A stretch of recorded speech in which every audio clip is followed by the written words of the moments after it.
Ndabahaye mwirwe mwese nshuti banywanyi bacu mwebwe mubana natwe mu biganiro n'amakuru tubatunganiriza ngaha kuri Iyakure TV.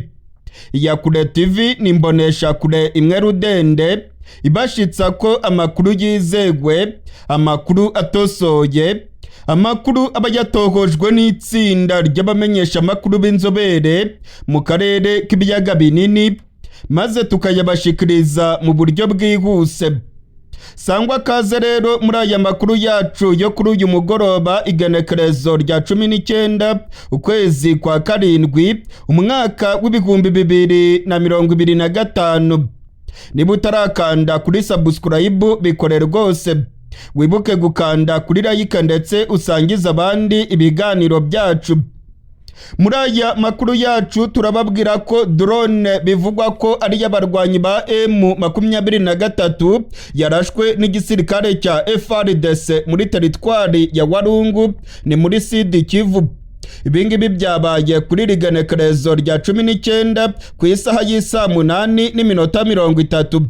Amasoko yacu mu gisirikare cya Kongo aremeza neza ko barashe indege, ndetse baremeza ko iyi drone yari y'abarwanyi ba M23.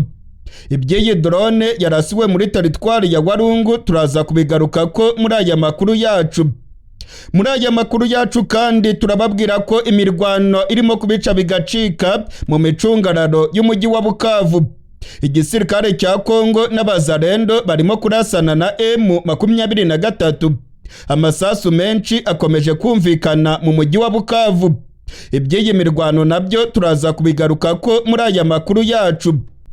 Muri aya makuru yacu kandi turababwira ko mu gihe ubutegetsi bwa Kongo n'abarwanyi ba M23 bashyize umukono ku mahame ngenderwaho azakurikizwa mu biganiro birimo kubahuza i Doha muri Katari, ubungubu imirwano yongeye kubica bigacika mu micungararo y'igisagara cya UVIRA.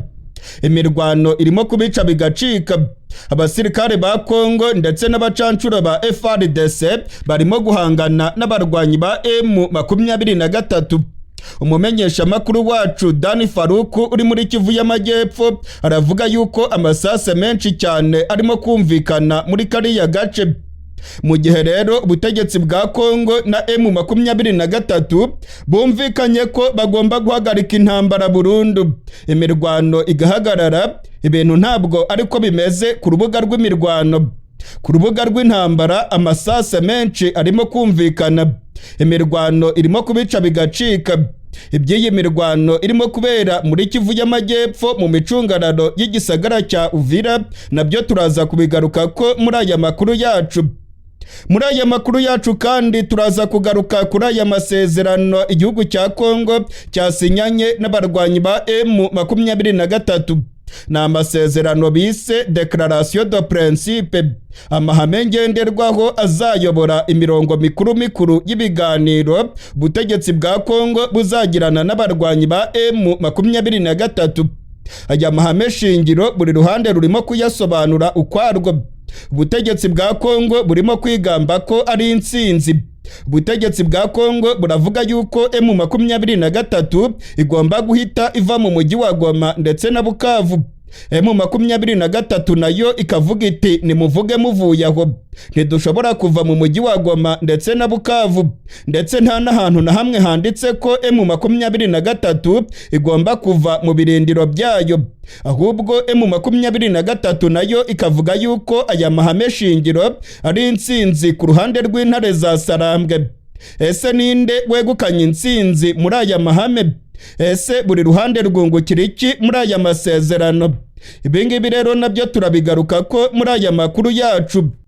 Nshuti banywanyi bacu mwebwe mukunda kandi mugakurikira ibiganiro bya Iyakure TV, sangwa kaze muri aya makuru yacu idonido. Ariko mbere gato yuko mbagezaho aya makuru idonido, hari itangazo rikomeye cyane Iyakure TV ishaka kubashikiriza. Iyakure TV iramenyesha abanywanyi bayo bose ko yahuye n'ingorane zikomeye. Iyakure TV irifuza ko abanywanyi bayo bayitera inkunga mu gukemura ibibazo bikomeye birimo kugaragara mu mikorere yayo. ushaka kudutera inkunga wakoresha nimero ya telefone iri muri komantere cyangwa muri description kuri iki kiganiro. Iyakure TV kandi ikomeje gushimira abanywanyi bayo bose aho baherereye irya nino ku isi. Muri kano kanya rero reka tubagezeho amakuru akomakomeye arimo kuvugwa mu karere k'ibiyaga binini. Na makuru ari bwibande ku bibazo by'umutekano mu burasirazuba bwa Repubulika ya Demokarasi ya Kongo. Nkuko nari mpejeje kubibabwira mu mpfunyapfunyo, igisirikare cya FARDC kiravuga yuko cyarashe drone y'abarwanyi ba M23 muri teritwari ya Walungu muri Kivu y'Amajyepfo. Byabaye ku masaha y'igicamunsi kuri rigenekerezo rya 19 ukwezi kwa karindwi. Abasirikare ba Kongo baravuga ko indege itagira umupilote y'abasirikare ba M23 yavogereye ikirere cya Kongo ndetse ikaba yari irimo gusatira ibirindiro by'abasirikare ba FARDC muri kariya gace. Igisirikare cya Kongo kikemeza ko cyarashe iyi drone. Abarwanyi ba M23 ntacyo baratangaza kuri aya makuru. Amasoko yacu muri M23 nayo aravuga yuko iby'iyi drone batabizi, ariko amasoko yacu muri FARDC yo akemeza rwose ko barashe drone y'abarwanyi ba M23 yari yavogereye ikirere cya FARDC muri teritwari ya Walungu. Imirwano ikomeye cyane yagaragaye muri kariya gace ndetse kuva mu gatondo k'irigenekerezo rya 19 urwamo rw'amasase rwumvikanye mu bice bitandukanye bya Kivu y'Amajyepfo. Ubutegetsi bwa Kongo n'abarwanyi ba M23 bongeye gukozanyago mu gihe nyamara uyu munsi ku igenekerezo rya 19 ubutegetsi bwa Kongo n'abarwanyi ba M23 bashyize umukono ku mahame shingiro azayobora neza ibiganiro bizabahuza i Doha mu gihugu cya Katari. Muri aya mahame shingiro ubutegetsi bwa Kongo n'abarwanyi ba M23 bemeranijwe ko imirwano igomba guhagarara burundu. Imirwano igomba guhagarara, ibyo gushotorana ndetse no kurasanaho bigomba guhagarara burundu kugira ngo hubakwe ingamba z'icyizere zizatuma FARDC ndetse na M23 batongera kurwana, ndetse bikazatuma ubutegetsi bwa Kongo buganira neza n'abarwanyi ba M23. Nyamara ntabwo ariko bimeze. Imirwano irimo kubica bigacika, irya nino urufaya rw'amasase rurimo kumvikana, ndetse abanyagihugu benshi bagaragaye barimo guta izabo uyu munsi ku igenekerezo rya 19. Uyu munsi ku igenekerezo rya 19 ukwezi kwa karindwi, usibye kuba FARDC yigambye ko yarashe drone y'abarwanyi ba M23 muri teritwari zitandukanye za Kivu y'Amajyepfo, imirwano irimo kubica bigacika. Muri kano kanya reka twibande ku mirwano ikomeye irimo kubera muri komine Bagira mu mujyi wa Bukavu. Amakuru yizewe arimo kutugeraho aremeza ko abaturage bo muri Bukavu bafite ubwoba. FARDC ndetse n'abazalendo bongeye kurasana n'abarwanyi ba M23. Hagaragaye imirongo miremire y'abasirikare ba FARDC barimo kurasana n'abarwanyi ba M23. Abaturage baravuga ko mu mujyi wa Bukavu nta mutekano urimo.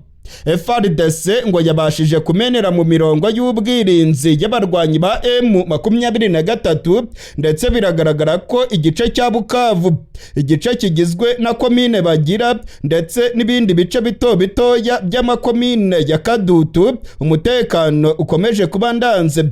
Biragaragara yuko FARDC n'abazalendo barimo guhangana mu buryo bukomeye n'abarwanyi ba M23.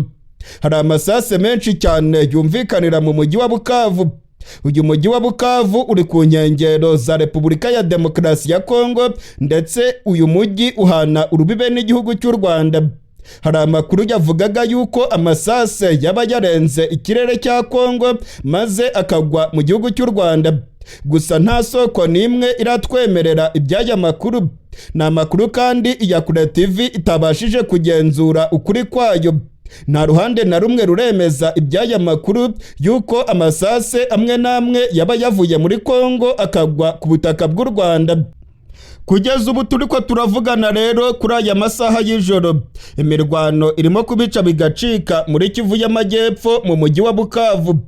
Abazarendo barimo guhangana na M23. Gusa ku rundi ruhande abanenga M23 bakavuga yuko uyu mujyi wa Bukavu M23 yawujenjekeye. Ni umujyi munini ariko abasirikare ba M23 ntabwo bawucungereye mu buryo bwa nyabwo. Harimo abasirikare bake cyane ba M23 kugeza ubwo FARDC n'abazarendo bamenera mu mirongo y'ubwirinzi ya M23 maze bakagaba ibitero muri uyu mujyi wa Bukavu. Harimo kumvikana urwamo rw'amasase, barimo kurasana bya nyabyo. Imirwano rero irimo kubica bigacika ndetse FARDC n'abazarendo bo baravuga yuko bafite umuhate wo kwisubiza uyu mujyi wa Bukavu. Ibingibi rero birimo kuba mu gihe uyu munsi FARDC yagombaga guhagarika imirwano ndetse n'abarwanyi ba M23 kuko bamaze kwemeranya yuko bagomba guhagarika imirwano burundu. Ubu rero abihweza ibya politike bakavuga yuko ibyabereye i Doha muri Katari bishobora rwose kuba byagonze urukuta. Biragaragara yuko intambara idashobora guhagarara vuba aha ngaha ndetse biragaragara yuko FARDC na M23 bazakomeza kumvana imitsi. Amahame shingiro M23 n'ubutegetsi bwa Kongo bashyizeho umukono avuga yuko bagomba kubahiriza ibiyarimo ndetse ko imirwano igomba guhagarara kandi ko bagomba kubyubahiriza bitarenze iminsi 10 bakimara kubishyiraho umukono. Nta wamenya rero niba iyi minsi 10 nigera imirwano izahagarara, ariko kuri ubu ngubu imirwano irimo kubica bigacika. Ntabwo ari mu mujyi wa Bukavu gusa, imirwano irimo kubica bigacika no mu mujyi wa UVIRA. Mu micungararo ya UVIRA harimo kumvikana amasase menshi. Abasirikare b'u Burundi ndetse n'abasirikare ba FARDC barimo kurasa ku barwanyi ba M23. Amakuru arimo kongeraho muri iri joro aremeza ko abacancuro ba FARDC babandi bavuye muri Amerika ndetse na Colombia nabo bagaragaye muri iyi mirwano. Harimo kuba imirwano ikomeye cyane mu micungararo y'igisagara cya UVIRA. Birikekwa ko M23 yabishaka kwigarurira aka gace, ndetse amakuru dufite aravuga yuko mbere yuko iminsi 10 ishire M23 izaba yamaze gufata umujyi wa UVIRA. Ndasubiramwo, mbere yuko iminsi 10 ishira umujyi wa UVIRA uzaba waguye mu minwe y'abarwanyi ba M23. Amakuru yizewe angeraho yemeza neza ko iby'amahame yasinyiwe i Doha muri Katari ntacyo biza guhindura ku rubuga rw'imirwano. Imirwano yo irakomeza kubica bicike mu burasirazuba bwa Kongo ndetse M23 iraza kwigarurira umujyi wa UVIRA. Nshuti banywanyi bacu, mwebwe mukurikirana ibiganiro n'amakuru bya Iyakure TV, ikintu cya mbere mugomba kumenya nuko M23 itasinye kuri aya masezerano cyangwa se amahame shingiro ku bushake bwayo. M23 nta bushake yari ifite bwo gusinya kuri aya mahame shingiro kuko nta nyungu na nkeya iyafitemo. Ibikubiye muri aya mahame shingiro byose biraha avantage ubutegetsi bwa Kongo n'igisirikare cya FARDC. Muri aya mahame shingiro nk'uko nabibabwiye bavuga yuko ubutegetsi bwa Kongo bugomba kugenzura ubutaka bwose bwa Kongo ndetse ubutegetsi bwa Kongo bukegukana ubugenzuzi bwose mu bice bya Kongo.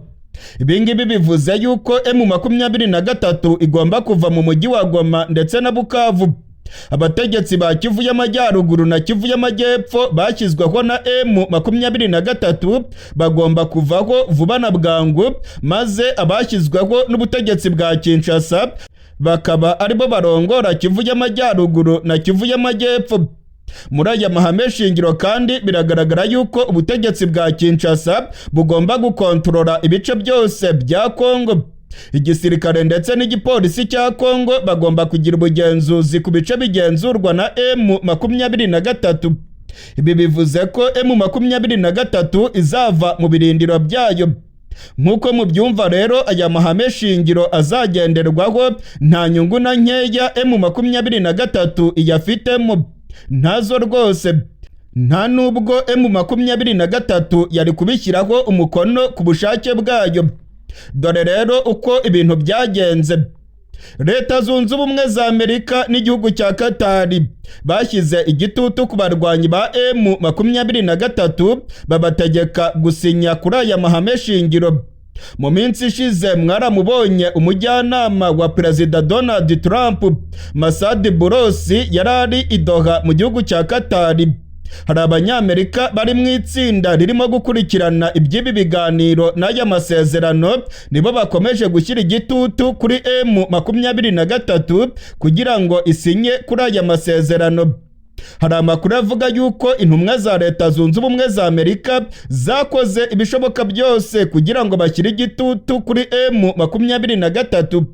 Ndetse amakuru akemeza yuko pasiporo z'abahagarariye M23 zafatiriwe i Doha mu gihugu cya Katari. Ntabwo bemerewe kuva i Doha muri Katari badashyize umukono ku masezerano. Namwe murabyumva rero ko ari amasezerano y'igitugu, ni amasezerano y'agatuza, ni amasezerano y'agahato ya Leta Zunze Ubumwe za Amerika zirimo guhatira M23 gushyira umukono ku masezerano byanga bikunde. Amerika irababwira iti nimusinye, nimugire vuba nimusinye twicukurire amabuye y'agaciro mu gihugu cyanyu, ibindi ntabwo bitureba. Amerika rero irimo guhatiriza M23 gusinya, ndetse aya mahame shingiro nayo yasinywe ku gatuza ka Leta Zunze Ubumwe za Amerika. Murabyumva rero ko M23 nta bushake ifite muri aya mahame shingiro, ndetse nta n'inyungu iyabonamo. Nyuma y'aho abarwanyi ba M23 n'ubutegetsi bwa Kinshasa bashyize umukono ku mahame shingiro azagenderwaho mu biganiro bizabahuza, nyuma gatoya umuvugizi wa guverinoma ya Kongo yavuze yuko ubu noneho M23 igomba kuva mu duce twose yigaruriye. Bwana Patrick Muyaya yavuze yuko ubutegetsi bwa Kongo bugomba kugenzura ibice byose M23 yafashe. Ubungubu ngo M23 igomba kuva mu mujyi wa Goma ndetse na Bukavu. Niko Bwana Patrick Muyaya yabwiye abamenyesha makuru. Nyuma yaho umunyamabanga uhoraho wa M23 Bwana Benjamin Mbonimpa, ari nawe washyize umukono kuri aya mahame shingiro i Doha muri Katari, ahagarariye M23, yahise amunyomoza. Yavuze ko M23 idateze gusubira inyuma. Yavuze yuko M23 nta na metero n'imwe izasubira inyuma.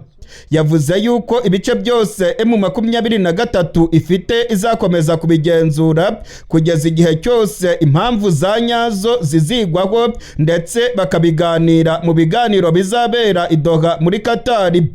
Leta Zunze Ubumwe za Amerika zategetse ko ibiganiro bitagomba kurenza itariki ya 18 ukwezi kwa munani bitarangiye. Iyo tariki ya 18 ukwezi kwa munani igomba kugera imishyikirano yose yararangiye, M23 n'ubutegetsi bwa Kongo basinye amasezerano y'amahoro. Uyu nguyu murimo kubona ni Bwana Benjamin Mbonimpa, arimo kunyomoza ibyatangajwe na Patrick Muyaya. Biragaragara rero ko impande zombi zirimo gusobanura ibintu mu buryo butandukanye, ndetse bikagaragaza yuko aya mahame shingiro arimo gusobanurwa mu buryo butandukanye. Ibingibi rero nabyo biteye kwibazwaho, kandi abahinga mu bya politike baravuga yuko aya mahame shingiro n'ubundi ntacyo azageraho. Nshuti banywanyi bacu rero, namwe murabyumva neza.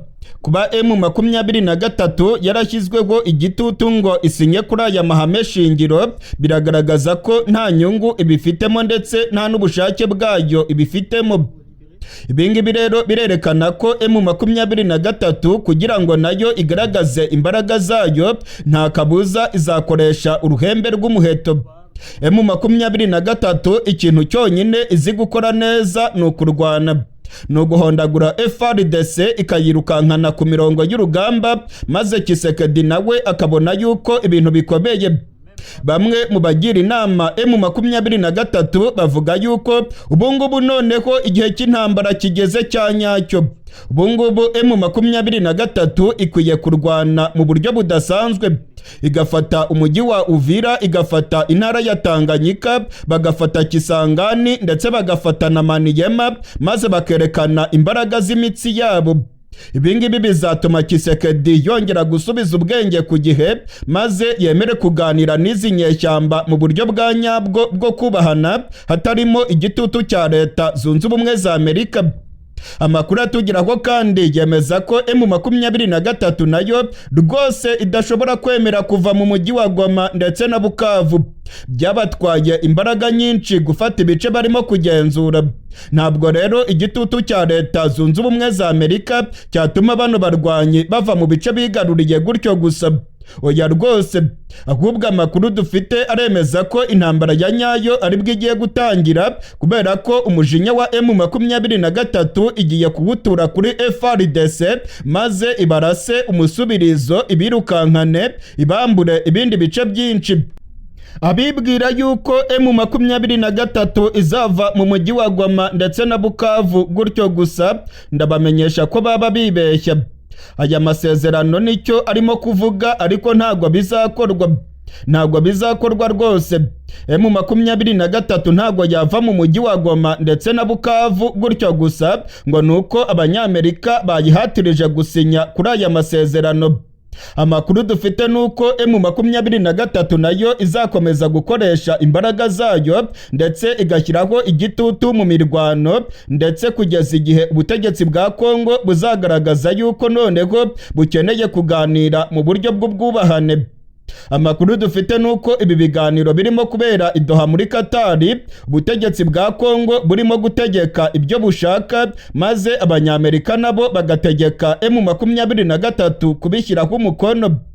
Ku rubuga rw'intambara rero ntabwo ariko bizagenda. M23 nayo izakoresha imbaraga za gisirikare, maze yigarurire ibice byinshi kugeza ubwo Tshisekedi azabona ko ibintu byakomeye, akemera kuganira mu buryo bw'ubwubahane, mu buryo M23 nayo yungukiramo. Naho ubundi ibi biganiro birimo kubera i Doha muri Katari ndetse n'aya mahame shingiro yashyizwe ko umukono, biragaragara yuko nta mahirwe na makeya cyangwa se inyungu birimo gutanga kuri M23. Ikindi kintu cyerekana yuko intambara ikomeye cyane igiye kubura mu burasirazuba bwa Kongo, nuko impande zombi ubungubu zirimo gukusanya ibitwaro ndetse abasirikare baryamiye amajanja. Hashize igihe kinini FARDC irimo kuzana abasirikare benshi mu birindiro byayo ndetse irimo kubegereza imirongo y'urugamba. Indege z'intambara za FARDC zikomeje kuzenguruka hejuru y'ikirere cya Kivu y'Amajyaruguru na Kivu y'Amajyepfo. Abasirikare benshi ba Kongo barimo kugera mu bice bya Kivu y'Amajyepfo. Abasirikare b'u Burundi bakomeje kwiyongera ku rubuga rw'intambara. Ibikoresho bya gisirikare bivugwa yuko birimo kuva muri Afurika y'Epfo nabyo birimo kugera ku rubuga rw'intambara. Abacancuro ba FARDC bakomeje kwiyongera muri Kongo. Imyiteguro yose irimo kwerekana yuko impande zombi ziryamiye amajanja kandi ko ziteguye gukocorana umunota ku wundi. Abarwanyi ba M23 bamaze iminsi barimo gusohora amatangazo bavuga yuko FARDC irimo kubashotora kandi ko irimo kubagabaho ibitero bya hato na hato. Ubungubu rero FARDC n'ibitwaro byayo karundura nayo yiteguye kugaba ibitero kuri M23. Ntabwo FARDC arabaswa rwose, ndetse n'abategetsi ba Kinshasa ntabwo arabaswa. Barabizi neza ko M23 itazava muri Bukavu ndetse na Goma gutyo gusa, ngo nuko Leta Zunze Ubumwe za Amerika zabivuze. Abakongomani bari Kinshasa barabizi neza ko M23 ntabyo yakora. Niyo mpamvu rero Tshisekedi nawe arimo gutegura intambara. Kisekedi arabona yuko ibiganiro ntacyo bizatanga, nawe arimo gutegura intambara yifashishije abarundi, abacancuro ndetse n'abazarendo ngo barebe yuko bakwigarurira Bukavu ndetse birukane M23 mu mujyi wa Goma. Biragaragara rero ko intambara yonyine ariyo igiye gukemura ibibazo muri Kongo. Imirwano karundura igiye kongera kubura mu burasirazuba bwa Kongo, ndetse biragaragara yuko kuri iyi nshuro FARDC na M23 bagiye gukocorana bya nyabyo.